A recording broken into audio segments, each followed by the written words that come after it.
Hi everyone, this is just a very quick tutorial on how to set up your or how to calibrate your display monitor and your patient viewing distance.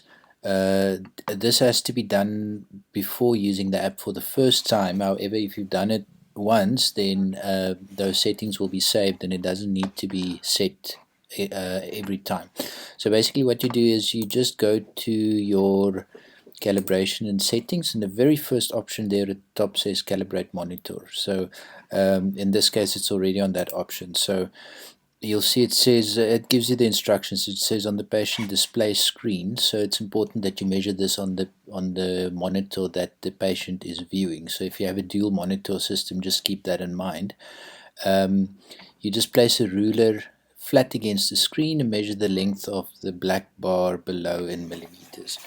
So you just literally measure this bar from that point to that point, and you just enter the measurement in there.